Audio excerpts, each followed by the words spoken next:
Welcome to the Classical Happy Hour. I'm your host, Martin Davids. This is the show where I talk about music with a guest while enjoying a tasty beverage. Then we try to play some music together. Today's guest is Ruben Valenzuela.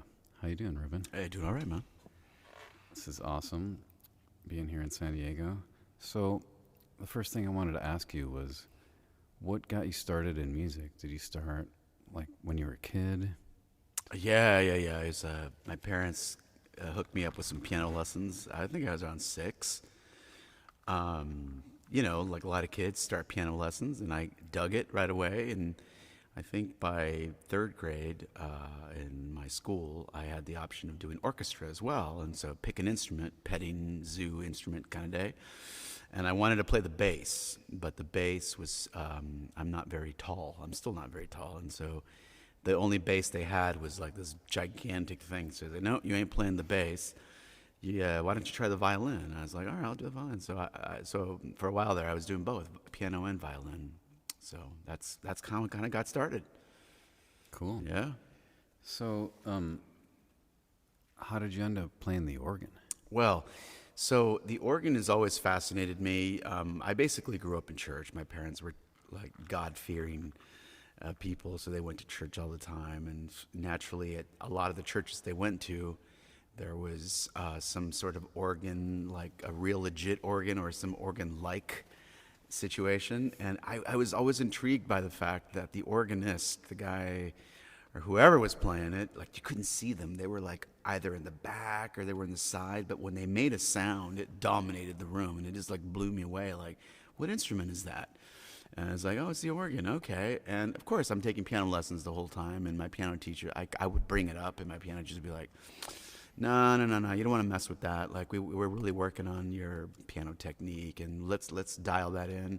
Maybe when you're a little older, you can think about maybe branching out to the organ. So that didn't happen until I literally was at the end of high school. Piano teacher, like, she had tight reins on me, and she's like, don't go over there and play the organ. So that was really it. Just the sound of it, all the colors involved. It just attracted me. It's cool. It is so dominant and powerful, and yeah, it can make you feel giddy.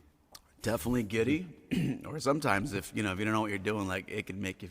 It can be a very unforgiving instrument because of the fact that it obviously can make a big sound. So if your big sound is not a good big sound, it's quite obvious. So but anyway, I love it. Yeah. So at the end of high school, did you go through the AGO and not quite the AGO. So I got a church job in my late teen years, 14, 15. I was looking to make some money, and somebody said, if you've got some even piano chops, there's probably a church that can like hook you up with a job, and you can play for church, and you won't have to mow lawns anymore. I used to have really bad allergies. It was like I was making money, but I was like my allergies were killing me. So it was like, I went. My mom took me to this local Lutheran church and said, "You're looking for a pianist. My son plays piano. Maybe you can give him a job." I auditioned and got the job to be a pianist at this church, and the church had an organ in it. So a few months into the job, I asked the priest, "Listen, if you're going to hire me to like be the musician here at the church, I mean, let's make this like hardcore. None of this piano stuff. Let's get the organ going." So he said, "You want to try it? Go right ahead." And I had no clue. I just went over there, turned it on, and I wish I could go back and like listen to what happened. But he let me play, and so I stopped playing the piano, started to just sort of teach myself how to get around on the organ. And then when I finished high school, went to college, I actually started college as a piano performance major, but all the while knowing that I was going to let go of the piano and start an organ degree. I knew that was going to happen, and so, but I was afraid to declare that going in because I had never taken an organ lesson in my life. So first semester piano. Did that, and then I literally pieced out. I told the teacher, I'm going across the hall to the organ teacher. I want to do organ, and I remember she was very disappointed. And that was that. I never looked back. I just started organ lessons, and it was like a year of catching up, learning just kind of evolving from I'm a pianist to I'm nothing to I'm sort of poser organist to, oh, I think I know what I'm doing now. And that was that. Just kept going. So, I mean, yeah, did you have some imposter syndrome for a Oh while? man, that still happens. I think it happens to everybody. It's like any instrument you play, any organization you belong to, or they're all cults, right? Like there's an organist cult, then you've got like the obviously the early music. There's a cult can be kind of cliquey, and even in the church music field, it's very cliquey. If you work for the Episcopal Church, there's like the Anglican musicians cult, then it's all very cliquey, and so naturally this imposter syndrome pops up all the time, of course, right? Yeah. So your piano that turned into organ Lutheran job as a teenager, did you have a choir at that church? No, never dealt with a choir at that church. The choir, so my choir stuff was, again, growing up in church with my parents. I sang in the choir at the church. And then when I had enough piano chops, I was helping the accompanist play for the choir. So I was sitting there playing, because my parents, they didn't have a lot of money to invest in piano lessons. So it was very important to them. Like, if we're going to be paying for piano lessons, then let's put you to work. Like, let's use these skills and let's use them in church. It was important to them that I give back in that way. So I was always around choirs in church, accompanying choirs, singing in choirs, and I really enjoyed that community aspect. Choirs are very social. It's a social thing, kind of. So like I enjoyed that, and to the present, I think. Yeah, I mean, most people are in a choir just for enjoyment, right? Yeah, exactly. It's just a few people that they're there for yeah, work. and it's cheap, right? You don't have to go buy an instrument. You just hope you have an instrument already, like you can do something with your voice. But yeah, that's how it got going. Yeah. So when did you start conducting then? Conducting it kind of grew organically. Again, going back to the church thing, as I'm helping the church accompanist, it was one of those things. Like, hey, I think today for the rehearsal, I need some help in a sectional. I need you to take the tenors and the basses to the other rehearsal room. Can you just pound some notes out and like get them to learn this thing? 30 minutes and then come back. And I'd be like, all right. So it's kind of like sink or swim. I guess I just made it seem like I knew what I was doing, and these adult tenors and basses went with me to this room, and there I was, like, telling them what to do, and before you know it, I'm waving a hand, and before you know it, like, I'm waving two hands, and before you know it, like, somebody else is playing, and it just sort of evolved that way. There was never a moment where I'm like, oh, I want to do this. It just sort of, I grew into it, and of course, when I got to college, you take some, there were some conducting classes that you took, that you sort of take as an undergrad, like, all right, this is how you move your hands if you want to be taken seriously, and blah blah blah blah blah. But I still, to this day, I think that the best way to learn, yes, school is important. I'm not saying it's not, but the best way to learn this is like get in front of real live musicians. You will know in the first few seconds if you know what you're doing, and they'll tell you. And it's like, it's not in a book. It's just you gotta make these people understand what you want them to do. And so that's kind of how it's always been for me. Yeah, and a church job, it's every week, right? Yeah, it's every Thursday, sometimes 2 days a week, plus a Sunday. So if you screw up and you're bad, like, it's like, all right, let's do it again in a few days. And you just kind of grow with the people. And usually in most church choirs, people are very... they're very flexible. They're very patient, and especially if you're young, and if you're enthusiastic, they'll go with you, and they'll go with what you're trying to do. So I think that was a really good laboratory for all of this. Like, and the music's always changing, unlike say, a typical sort of choral society situation where a choir might work on a piece of music or two pieces of music for the course of 2 months and then perform it. With church, it's like a new thing every week. You're cycling through a lot of music, so you just got to keep head down and keep going, So. Yeah, and choir people, they're usually nice people. And Yeah, they're there 'cause typically. they want to be there. Typically, they're nice people, and again, they're very, very free. I wish I could go back and sort of like see, look back with the lens, looking back. Like, I mean, they must have put up with all kind. I mean, I was just kind of like, let's do this, let's do that. I was like, I don't know what I'm doing.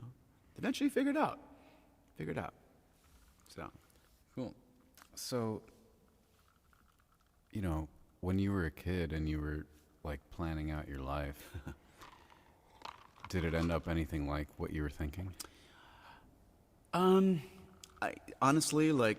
So my dad is a musician, a very different sort of musician than what I do, but music was always around, and so from as far back as I can remember, music was, even for my dad, was like not just like a job or profession, but it was sort of like a way of life, and I saw that going down all the time, and there was never a moment like, okay, from this day forward, I'm going to do this. It's just sort of like a way of life. Music is always around, and honestly, there's really nothing else I know how to do. I'm not really good with numbers. I'm not really good with, stuff. There was a brief moment when I had this dream of being an architect. I love architecture, but I think the math would have stopped me dead in my tracks. So there was it was just like, and honestly, I never really thought out, like, okay, here's my plan. I want to do this, right? It just sort of like every couple of years, I'm like, oh, I'm still doing music. Okay, well, now I'm at the end of, I'm 18 now, so I got to go to college, I guess. So what do? I do music. Let's keep doing that. And then before you know it, you've been doing it for a while. There's nothing else to do. That's how it happened. Yeah. Yeah, that happened to me too. I Yeah? went to college and they were like, what do you want to major in? I was like, music? Exactly. Yeah, I never had any other idea. And so it was like music or bust. And I certainly didn't know any of the pitfalls. Nowadays I think in a lot of schools they have like classes that show you about the industry of what some practical things. I knew nothing of that. I just knew is like I think somebody said one day, like, the most important thing you can do is just like be prepared and show up on time. If you can do those two things, you'd be all right. Totally, that was it. Like show up on time and be ready to go. There was no music entrepreneurship course. No, never. So it's truly a miracle. Yeah.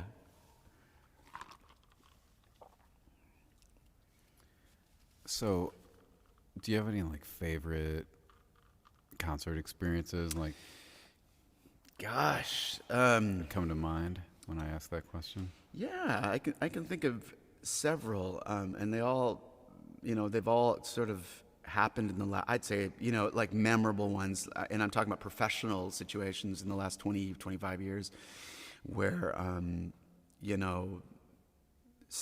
first St. John Passion I ever did was absolutely memorable because, again, it was one of those things where I love this piece of music. I love Bach. And had I done it before? No. Had I done a large-scale work before? No. But nobody said don't do it, so I said let's do it. And nobody stopped me. And it was just like a memorable learning experience that I'll never forget. It was literally like I was learning on the job with a major Bach work. And it was frightening but exhilarating at the same time. And I was incredibly it's like grafted in my head as to like I had these incredible musicians in front of me, and they didn't stop me. They kept going, and I walked away from that experience feeling very what's the word I'm looking for? Very assured that like, okay, there must be something I'm doing right. Like it may be not the most efficient way, but I'm definitely like able to get through this. And I think if I just keep doing it and doing it again, I can figure out like more efficient ways to organize these things and make these things happen. And so that first one was probably the most memorable one, St. John. Yeah, I think musicians want you to succeed. Mm-hmm. Yeah, I agree. Mm-hmm. They want you to inspire them. And if you're not technically perfect in every way, they still love your enthusiasm. Absolutely. And your joy. Absolutely. Yeah. And that's what they want. Yeah. They can carry you through Oh, and they did. That they did. I mean, it's still, like I said, there were some pretty, looking back now, some pretty high profile folks in the industry who were right in front of me. I didn't know necessarily who they were. I only came to find out like later that so and so and so. I'm like, oh my gosh, like they were very nice and they were very forgiving and they carried me through the process. And I'm indebted to those folks for being nice, So Yeah, I mean, we're all together. Like, we can't make a John Passion by ourselves. right. It took a village, and that's for sure, man. Yeah. So, why did you form the Bach Collegium of San Diego? It's a simple answer. When I moved to San Diego here, I by then I was, again, coming out of the organ. Naturally, if you play the organ, you play a lot of, by default, you play a lot of early music, Bach, and it just led me to other composers in Bach and Bach, and I thought, man, this is like something that really interests me. Like, in my undergrad, it's not something that we really did a lot of. Like, it always felt to me like music started with Bach, but that nobody ever talked about anything before it. And so I digging around by myself, and so I got really interested, and I got really interested in performance practice. Some classes, and I was reading a lot and recordings, of course.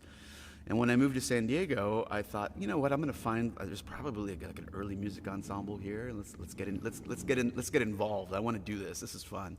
I looked around. There's like nothing. There's crickets. Nothing. I'm like, oh, all right.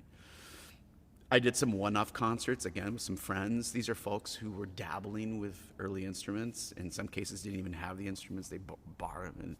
And it was a learning process, And then we did a second concert. And then a good friend of mine says, hey, so back when I was in New York, I was regularly an evangelist. I was like an evangelist on the scene in New York in the 70s, 80s. And if you ever want to do the St. John Passion, I think I got one more in me. He was about to retire as a singer, really. And I said, the St. John Passion? I mean, I haven't even done I've barely done a cantata, and not even well. And he's like, you know what? We'll spend some time with it. And so, all right. So I got a group of friends together. It's all singers. So that was the choir. They all wanted to do it, of course. And then I needed a Baroque orchestra because I was committed to doing it on early instruments. And so at that time, Michael Egan, of blessed memory, was leading Music Angelica. This was in 2002. And I said, well, I need a Baroque orchestra, and the only one that I know is Music Angelica up the road. So I called Michael Egan and said, hey, can I hire your band for a St. John Passion? He said, absolutely. So again, he didn't say no. He didn't even know who I was, but he was encouraging, brought the band down, and I had the choir, and we put it together. And it was a one-off. And so I'm like, my favorite group at that point was, I was obsessed with Bach Collegium Japan. I was like buying their CDs like every week, and I said, well, I guess we'll call it Bach Collegium San Diego because it seems good enough, right? And so we did the concert, and it went pretty well.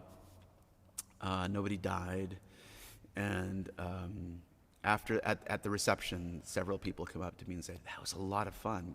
When are we going to do something again? I'm like, what? I have no plans to do this like another concert. Like, we're just going to go on living our lives. And so I said, all right, well, tell you what, it's going to be hard to duplicate the St. John because I pretty much blew all my finances on that one. So no Baroque orchestra for a while. We had a little continuo group, and we did Bach motets. And so we just cut our teeth on Bach motets for a while, and we did some Schutz and some Purcell things, and again, organically, it just sort of happened. I had no intentions of starting something. It just, people wanted to continue to do it. And before I know it, it's like, 2 years have gone by, and we've been doing little concerts here and there, and then 3 years have gone by, and then 4 years have gone by. And then I'm like, I guess there is something that's been started here. I better codify it. I better like officially call it something and officially like try to raise money for it because I can't be living out of a shoebox here. if we're going to continue to do, and that's how it got started. Yeah, That's awesome. yeah, So I'm here on this really cool project, but Yeah. normally I ask my guests, do you have anything cool coming up? But I know you do. So you want to tell me a little bit about what we're doing this week? yeah. So we, everybody does Messiah, of course. In this group, BCSD, we've done Messiah like every year, probably going back to 2012, and because I have a very short attention span, and I get bored very quickly. And I'm like, all right, I always told myself this: if I end up doing Messiah every year, I'm not going to be that person that just trots out the same old Messiah, same one every year. I can't do that. I will die. So after that first Messiah in around 2012, Michael Sponseller, who's the group's associate, we're like, all right, so next year, let's change it up. Handel changed it up. He always was shifting it there here. So we started doing all the variants, things that people will rarely touch. We did a lot of those. And then a few years ago, we even said, all right, well, let's get even naughtier. And we transposed Comfort E in Every Valley and gave it to a baritone. So we did it in D, not an E. And we thought, why not? I mean, if Handel had a really, top-notch baritone, why not? Let's do it. At the end of that concert, 2019, we were at a bar, and I just said, hey, so if we're going to do this piece again, I think we're sort of getting to the end of what are we going to do? And I think I said, you know what, let's do it in Spanish. That'd be kind of fun. We live in San Diego, borders close, Spanish-speaking community here, and nobody really batted an eye. They're like, hey, that's kind of an interesting idea. And I said, all right, well, tell you what, and that was that. And so a few months later, COVID happens. I have some time. And I'm like, all right, that Spanish idea, I bet you there's probably an edition out there. Somebody's done it. I look around, I see excerpts, part 1, chunks of part 1, maybe some of part 2, but nothing in its entirety. So I'm like, all right, I think this is like a cool project. Let's commission a libretto. And I was put in touch with a librettist who lives in just across the border here in Tijuana. And this guy has some chops, and he showed me some of his work. He's translated other major works. And I said, this is what we're going to do. He's going to translate it, and we're going to do it. Messias or bust. And it took him about a year to do it. And that's led us to this. And I honestly didn't know if it was going to work. But I thought this is probably the opportunity to try to get some attention across the border. For 20 years, we've tried to perform over there. It's been hard to get across the border, to make connections over there. And this got their attention, the Performing Arts Center of their Sekut. And they're like, yeah, we'd like for you to do it here. And so that even gave us more reason to continue with this project. So I think it will have legs afterwards, because I think there are Spanish-speaking folks who want to do it. And, there's the German version that Mozart dealt with, and that gave me more reason to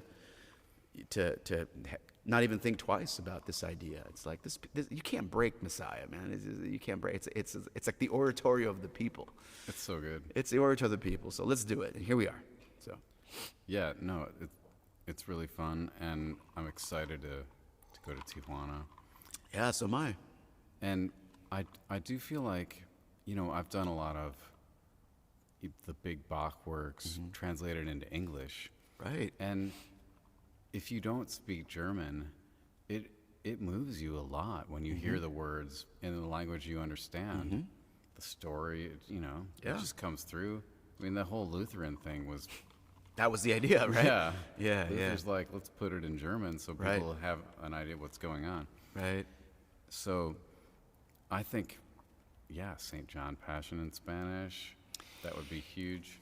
And it's interesting that you bring that up, because we were, a few of us were having some other friends, some colleagues, that were like, the idea of translating, a passion into Spanish, that's intriguing. I don't know why it doesn't immediately strike me in the same way that Messiah did. And maybe it's because I know that the Messiah has a history of being malleable, and you can move it and move it around as you need. I've never thought of the Bach works as malleable and as flexible as Handel. I could feel differently down the road, but it would be definitely an interesting exercise to try a few excerpts of a Passion in Spanish. I know that people have strong feelings about it, the Passion in English. I know some colleagues who will snub their nose at a Passion in English. It's like, but it's worth trying. I think it's worth trying and investigating and see how it works. Yeah, I mean, it's a little hard to stumble your nose at Lutheran music done in the vernacular, right? Exactly. It already has that as part of it, so. But yeah, I don't know. We'll see where this goes. All right, so that's coming up this weekend. We're playing in Cardiff. And then La Jolla, and then Tijuana. It's going to be amazing. Yeah. All right, so that's about all I wanted to ask you about. Do you want to ask me anything? Yeah, so tell me about how you, I know you grew up playing the violin lessons, that you mentioned it to me. At what point did you say, you know what, I'm interested in the instrument, like the Baroque violin, like the sound it makes, the differences, like what led you to that? What was the moment when you thought, I want to do that instead of that? I was a grad student at University of Michigan, and I signed up for the early music ensemble with Ed Parmentier, and I got in there, and I was like, okay, this is Baroque music, and I was always the kid that got yelled at for adding notes to my Suzuki pieces, and like, Marty, yeah. Quit noodling and all that stuff. And then I was like, oh my God, you're supposed to add notes and like be sort of a goof or, whatever the affect is, just throw yourself into it. And I was like, this is it, man. This is like my language. This is my era. I like it. So I was like, yeah, I'm going to do that. Yeah. So you were in grad school? Yeah. Wow. I was like, it was like, I don't know. I like to say that being male is a slow process of waking up from being a dumbass.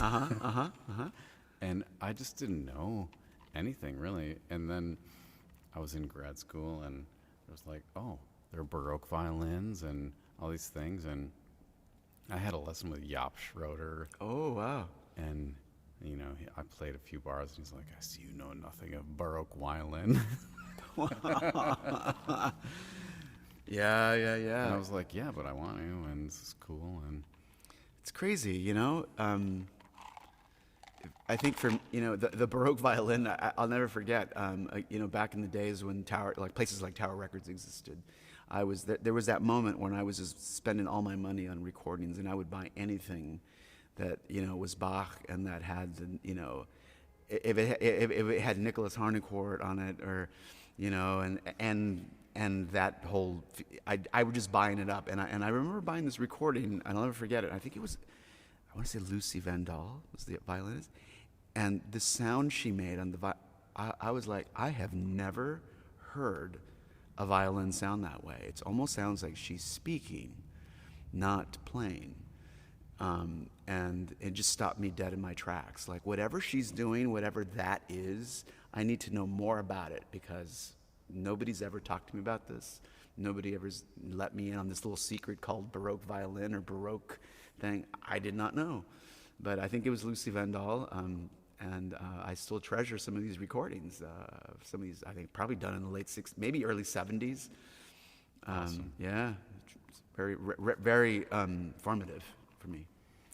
all right, so I think we're going to take a break here for a second. But before we take a break, I just want to say that my new CD, Baroque and Alone, is now available at www.bachfor2.com in the store. So just buy like all of them. And we're going to take a quick break and then come back and play something.